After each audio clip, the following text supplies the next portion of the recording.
But the nice thing is that your website and your digital presence can actually be your number one sales performer when Yeah. the sales team actually can take it and bring it to the end goal. The dynamic between a marketing team and a sales team has changed and is evolving. And there's always been a very sales outbound driven process. Yeah. Email, phone calls, outings, taking clients out, expos, conferences, all very important and all still very relevant to today.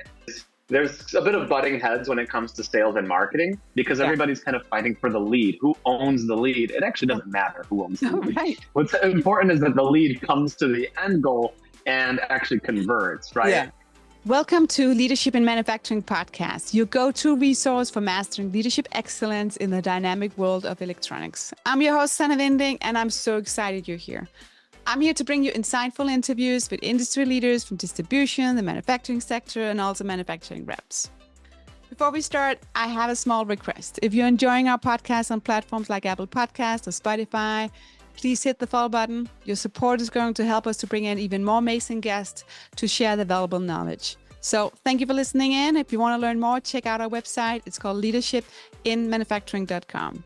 Welcome to Leadership in Manufacturing Podcast, your go-to resource for mastering leadership excellence in the electronics industry. Gain exclusive insights for prominent figures in the distribution channel and the manufacturing sectors.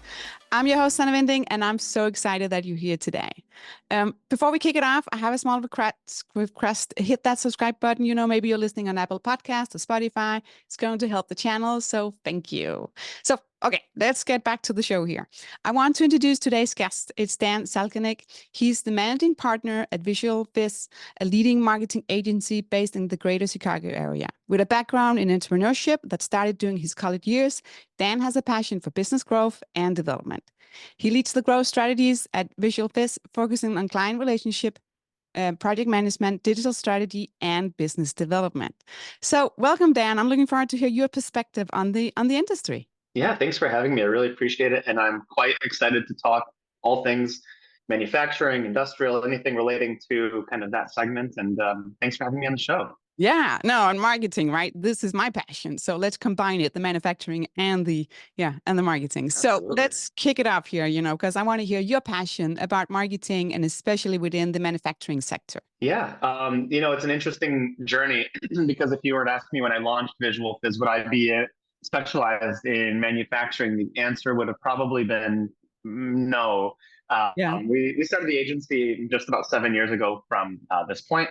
And we actually wanted to become an experiential marketing agency. And, we love the thought of, the experience, touching, tasting, smelling, feeling, everything that you're doing, but found ourselves to be in a very interesting, kind of challenging spot in that world. And a few years ago, we brought on a series of clients who were in manufacturing, industrial, construction, and we kind of fell in love with this whole segment, if you will, manufacturing being definitely a big one. And with that kind of shift in the way that we've started thinking, we've been able to work with a series of different manufacturing companies. And something that we just really enjoy about these companies is that they're generally established, they're multi-generational, they've been around, they're not so reactive to the economic climate at any given time because it's something that's constantly needed. There's interesting waves. And so ultimately, we like the thought of being able to build and transform something that's decades, if not centuries in some cases, but decades old, and building something out of that from the marketing perspective. Nice. So I think if you look over the last couple of years, the whole how you go to market, right? And also with manufacturing and it's B2B, the dynamic between a marketing team and a sales team has changed and is evolving. So what you've seen, what's your look on it? What's the challenge we're looking at right now? Yeah, I mean, when you think about manufacturing and many industries that are very similar to it, the kind of historic trend has always been a very sales outbound driven process. Email, phone calls, outings, taking clients out, expos, conferences, all very important and all still very relevant to today. But the nice thing is that your website and your digital presence can actually be your number one sales performer when the sales team actually can take it and bring it to the end goal. So historically, what I've seen, and something that I think differentiates how we do things at VisualFizz, is there's a bit of butting heads when it comes to sales and marketing because everybody's kind of fighting for the lead. Who owns the lead? It actually doesn't matter who owns the lead. What's important is that the lead comes to the end goal and actually converts, right? Yeah. I don't, we don't need enough pride to Yeah. say Let's we not own it. fight about it, right? Yeah. Exactly. It's not a competition. So really with marketing, our goal, I think historically, if you think about a timeline, right, or a graph, Yeah. sales was doing a majority of the work to bring in new business, let's say 20, 30 years ago. You Yeah. take the clients out, you do everything kind of traditionally, you send emails, phone calls. Times have shifted, and with kind of reviews being so important, and SEO, and being on the web, and having a brand and personal brand, etc. That's been a big shift where now you're finding marketing companies and or marketing team members on internally, they should actually be doing 60-70% of the legwork to get that lead, to trust the organization, to be the sales piece of it. And then when the client or prospective client is just about ready to make a decision, when they're Yeah. choosing between a few organizations, that personal step, when you're going one to many, now with the sales team, you're going one to one, and they just have to do the 20-30% to close the deal, to sell the personal aspect of the B2B side. Yeah. Very different than B2C. And so that's really, I think, the big shift, is that where their majority was in the sales department, now you can split the work and let marketing and kind of the ability to scale ultimately reach a lot more heads, and then bring it personally. Yeah. No, I totally agree with you that it's been shifted. And then again, let's not fight, right? That's one goal, right? You want to have that customer, you want to have that lead, but don't, who's claiming it to be the first one. They really need to work together. So is there any Exactly. marketing tactics that's like most effective you've seen or you can recommend? Yeah, I mean, so we've done quite a bit in this space, and one of the things is developing a really strong kind of multi-channel strategy. And I would say, just because you do have to be in a lot of places at once, but you don't want to spread yourself too thin. Dollars are generally not unlimited. Yeah. And so my recommendation is choose a few channels that are your primary channels that work really well for the organization. And each one's a little different. No matter where you're at in the channels you choose, your website has to be good quality. It has to be conversion ready. It has to have trackability. It has to be clean. Your messaging has to be clear. It doesn't have to be even the fanciest website. It just has to be well built, well maintained. So Yeah. that's kind of a given for all things marketing. But the actual channels where you invest your time, you have to think about it. There's search, which is SEO or paid search, Google Ads, or Yeah. even Bing Ads. There's social, paid social, or organic. And then depending on your customers, generally speaking, they're on LinkedIn, but there are other platforms for that. And then there are other things like brand driven work. There's, out of home advertising, et cetera, et cetera. So the list goes on. Historically, the thing that I've seen from a new business perspective is focusing on SEO, search engine optimization, being found on top of search engines, and paid search. Those two get you the bottom funnel, the individuals who are doing the research and they're ready to make a decision and convert. And then kind of mid funnel would be the paid social, generally LinkedIn ads. They're Yeah. very helpful as long as you could target properly. And then top of funnel, building that awareness of your organization is really driven around organic social, sometimes out of home, content creation, things like that are more informative, that are helpful in decision making, but maybe for people who are not quite ready to pull the trigger, but they're investing into it. They're spending time to look into it. For Yeah. me, I think you really have to think about all of those. You don't have to be on every platform. Just, not everybody has to be on Twitter and Facebook and Pinterest and, Discord and everything else.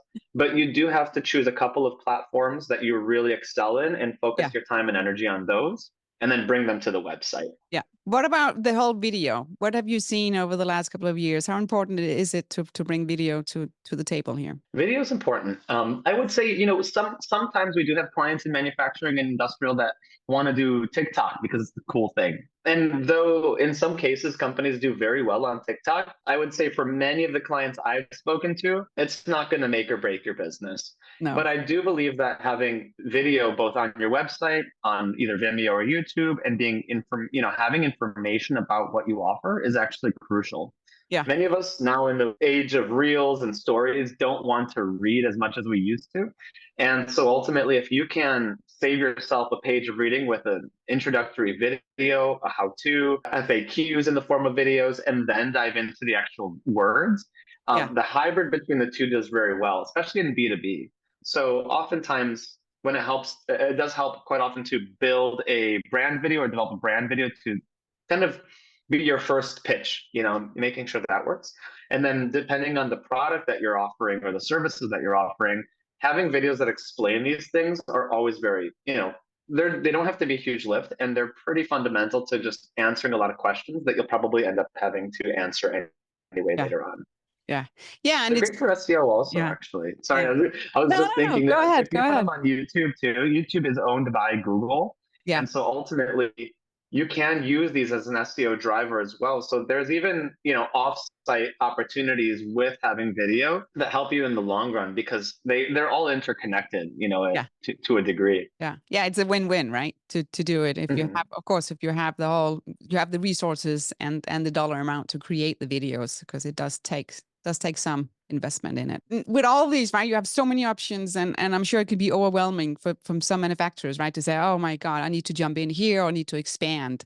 So question that everybody has, right, the return of investment, right? The CFO is sitting looking at you and your agency and saying, why should we do this? So, but how do you measure that return of investment? What's your take on it? Yeah, great question. I think I may even take a step back, and oftentimes we get asked, or there's a planning process that says, do I take this in-house and hire people, or do I hire an agency, right? Yeah. That's kind of in many manufacturing companies that are maybe on the smaller side or more of the homegrown, multi-generational side. They've never had a marketing person. They've had a sales team. They have to ask themselves who or what entity are the best solution for me. And generally speaking, unbiased opinion, it just depends on the organization that you want to build.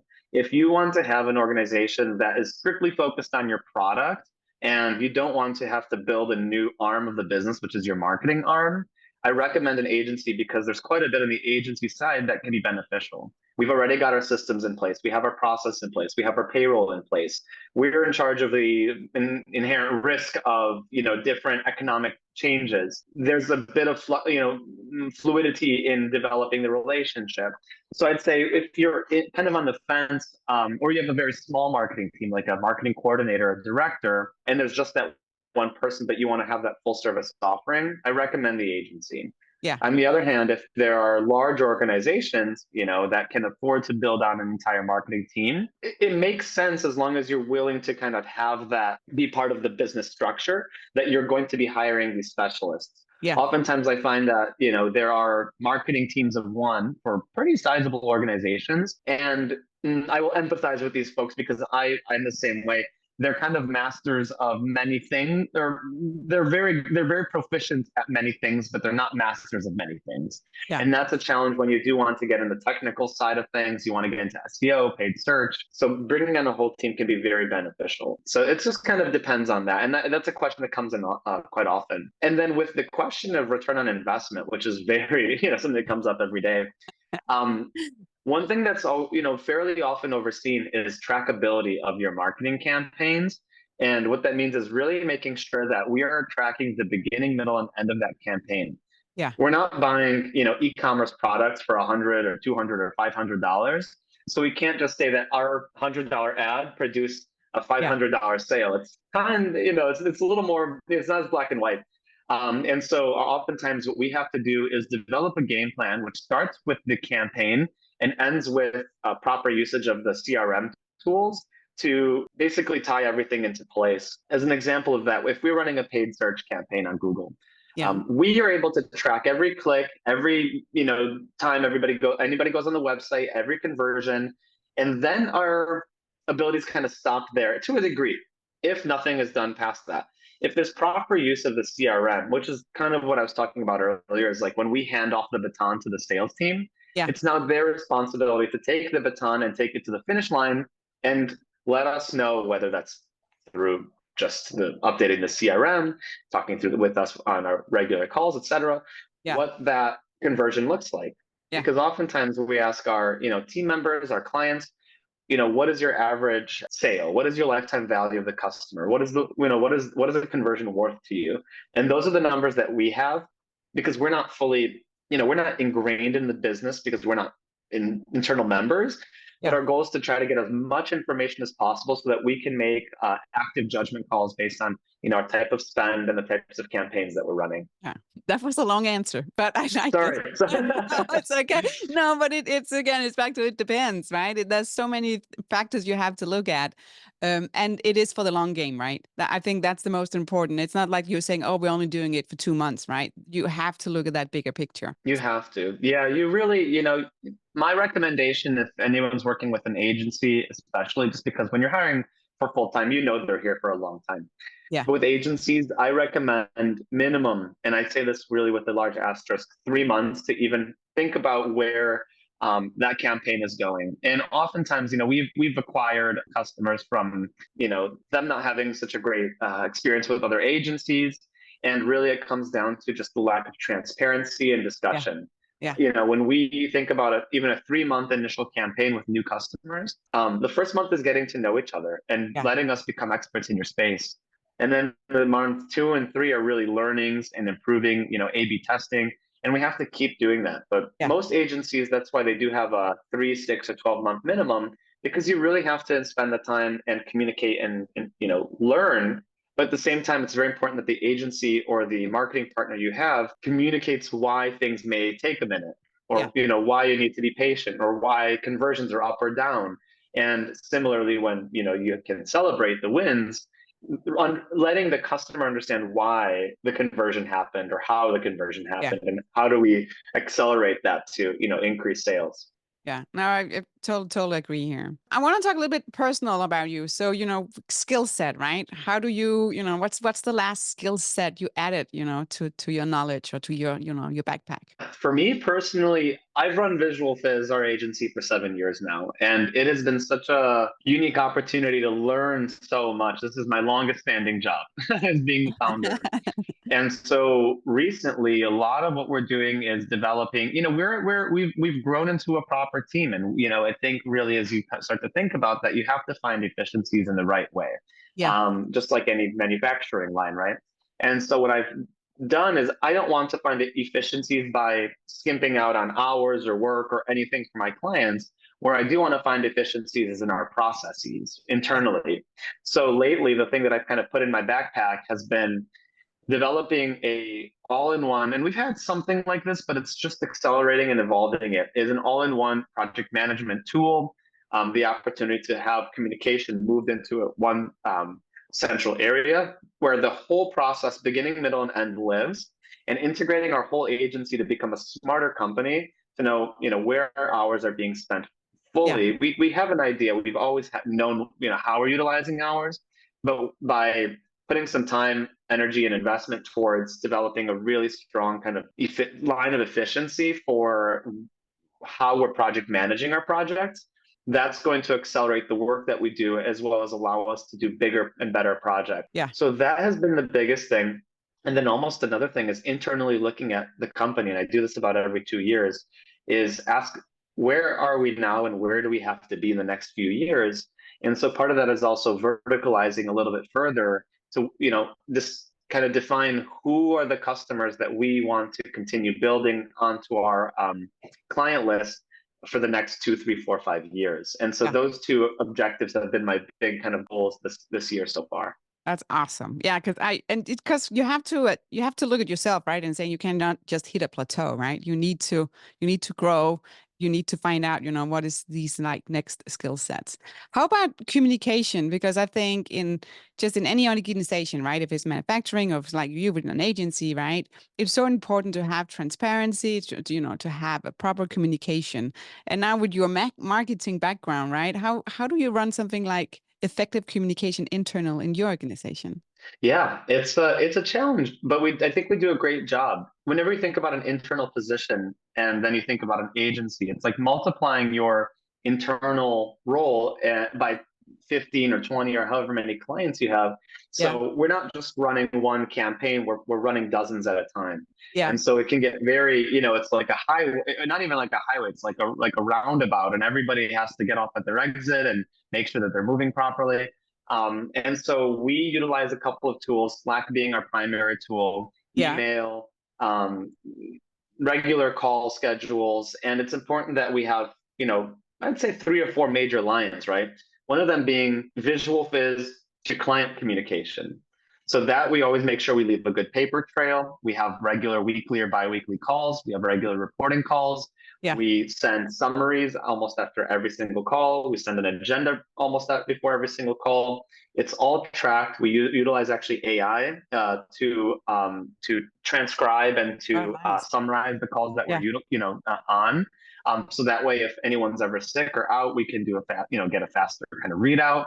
Yeah. All of these things from agency to client, and then from project managers to specialists, kind of similarly, we need to take these different plans, these timelines, these budgets, everything that we have to think about as project managers, and make sure that the specialists kind of in their own verticals can develop a game plan that fits what everybody else is thinking and bring it back to the client. Yeah. And then there's even leadership to the rest of the team that we have to think about. Like you said, there's communication is tricky. We're a fully remote agency. Yeah. And so communication for me, because my background actually comes from project management and running teams and doing this for so long, quality and communication to me are like two of the most important pillars for marketing and marketing agencies. Yeah. Because quality kind of speaks for itself. It has to be good quality. Yeah. But without good communication, without understanding who your team is, who your clients are, what your constraints are, the personalities or the characters of the people that, work with you, their kind of personal needs, if there's any, you have to be empathetic and sympathetic and still not too lenient. So you really have to develop a strategy for each and every person and each and every client that you work with. So communication is, it's a key to success for any business. It is. It is. So how with your company, right? How do you foster your company culture now you're saying it's fully remote? How do you make sure that you're gluing together? From our end, fostering company culture has been so important because we're somewhat products of company cultures that were not as great, both my co-founder and I. And so, it's really important that we allow for very kind of complete transparency within the organization. A lot of our team members know the level of growth that we're seeing. They know when we lose a customer. They know when we win a customer. They know the size of this customer. There's a lot, first of all, that comes, I think, within an organization when you're feeling like that your bosses or your leadership is transparent and open with you. And whenever we bring somebody new on, we really consider our company as a pie, and that person's getting a slice. So I was at some agencies and organizations that were quite large, and you don't have a voice. And I had years of experience. I knew what I was talking about. And I felt like I just did not have a voice at some of the places I worked at. And it was too bad because I actually had some subject matter expertise in our campaigns, but we weren't allowed to have opinions. And so I really found that it's crucial that our team is able to have a voice, no matter what role they have. Even if they're not part of the project, they can offer input. And we're very open to it. If we can't do something, we're honest. If we can, we're absolutely here for it. And then additionally, it's just very important that there's regular communication. So we have weekly touch points with each and every team member at the company that they can talk to leadership and, basically talk through their projects, their problems, their solutions, their opportunities. And then we have actually some fun things, like we do quarterly kind of, online happy hours, which isn't very fun, unfortunately, because, we're remote, but we have a good time because we've built a culture around it where it's like, it doesn't feel forced. No one has to go. But hey, if you want to have a Friday afternoon drink with the team, cool. Additionally, we actually do a Friday game day, which is kind of non-conventional. But it allows us to be creative and play, some sort of different games that are creatively driven, and gets the team not to feel like we're just working all the time. And it lets us know more about our team and kind of have fun, and they can see us more as people versus, a paycheck or an employer. It allows us to humanize the, approach when you lose a game against your team or things like that, so it's important that they feel that we are just people like everybody else. We're building a business and we're doing it with them. Yeah. No, and I like that, right? Even though you're actually acknowledgement saying, okay, we are remote, but how can we do a little bit extra sprinkle, and not that you need your free pizza every Friday, right? But you're taking like the remote angle on it and saying, how can you foster something? You have something in common. So I like that. And you need that. I think in every company, even if you're, hybrid, remote, wherever you have to create something that's beside your projects, right? And we're not trying to push it. That's the big thing. We're not pushing our agenda. We know that not, there's the companies that call themselves families and this and that. Like we're not trying to do that. We just want to build a healthy work environment. You're here during your hours. Yeah. We're also, one thing I kind of forgot to mention is like, not only are we fully remote, but we're very like clock agnostic ultimately. Like you can come into, within reason, as long as you just let us know what's going on. You can work evenings, you can work daytime, you can work over the weekend if you have something crazy that happened in the week. You don't have to work any of those times. Yeah. Really, the big thing is as long as the work gets done. If you're sitting on the beach and your website is launched on the same day you told me it was going to be, I really don't care that you're on the beach. Yeah. Enjoy the beach. So we've always been very much that kind of friendly lifestyle, because I travel quite often and I love traveling. So I want my team to feel like you can do all these things, get the work done. Yeah. And I don't care where you are. Have It's a good building time. that trust, right? We have parents as well. Yeah. Yeah. Exactly. Building that trust and making sure that you deliver when you need to deliver and be transparent about it. I think that's great because that gives you flexibility, right? And the word flexibility is key to everything. So and that's back to communication as well, right? Okay, I want to round about a little here. I want to talk about going back to marketing a little bit. Now I was like so personal on you, right? Like personal attack here. No. So I want to talk a little bit about marketing campaigns. So, what's how do you measure success? Because I know it's similar a little bit to the, return on investment, but this is more, when you're running the campaigns, what's important and what's most relevant? Yeah, that's a great question because you're right. There's a little differentiation between the ROI and success because not everything we do has a direct ROI component to it, right? If you're building and, if you're rebranding, there is an ROI, but it's kind of a long-term process and you don't really have a tangible, quantifiable number attached to your new logo and your new brand voice and tone. Yeah. And so, or even with a website, we know that a new website can produce more leads, but are we able to track that it was the website necessarily versus something else? So for me, a successful campaign or even a successful partnership to that degree is that we and the clients came out of this relationship. And for me nowadays, we've been around for 7 years. I only try to shoot for long-term relationships. Like I want to be with customers for 3, 5, 10 years. That's my goal. I don't want to be with them for a month and then we leave and part ways. Of course that can happen, but it's not ideal. But really a successful relationship or successful campaign means we both received and achieved what we needed or wanted out of the goals that we initially set forth.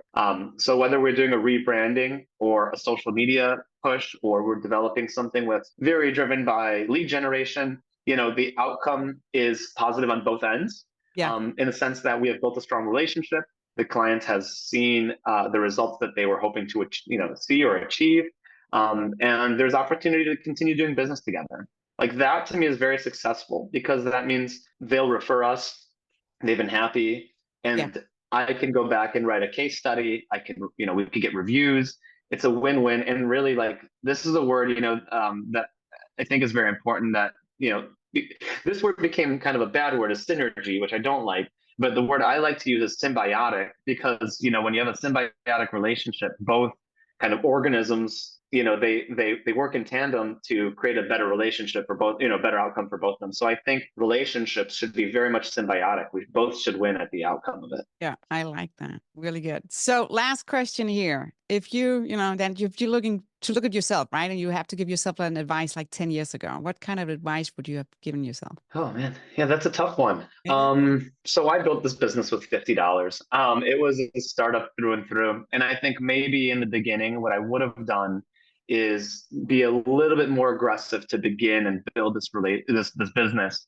We actually had a great growth trajectory year over year. We've grown about 60%, which has been great. But what I would do is invest more early. I would dedicate more kind of time towards the growth.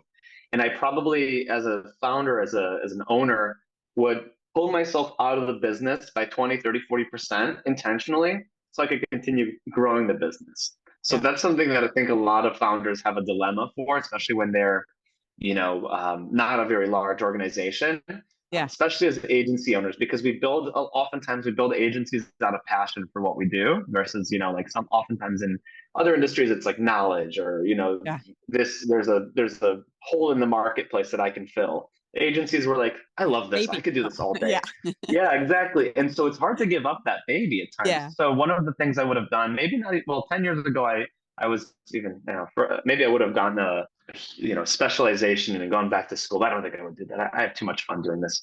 But 4 or 5 years ago, what I would have done is step out a little bit so that I can have others really, grow the clients and the business within, and I would grow the business externally.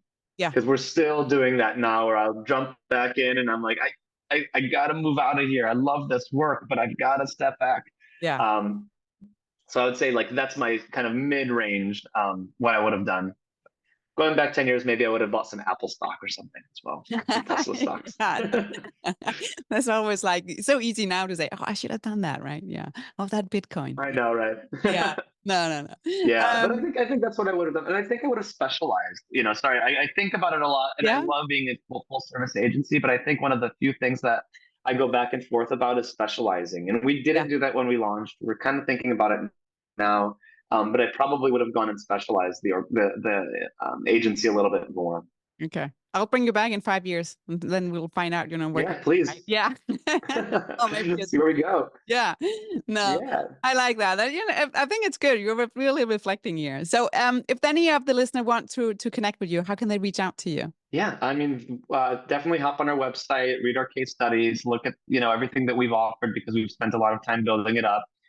You can actually go and contact us through the website, or even email me at hello@visualfizz.com. That's going to go to me. And we can talk through any marketing needs that you and your organization might have.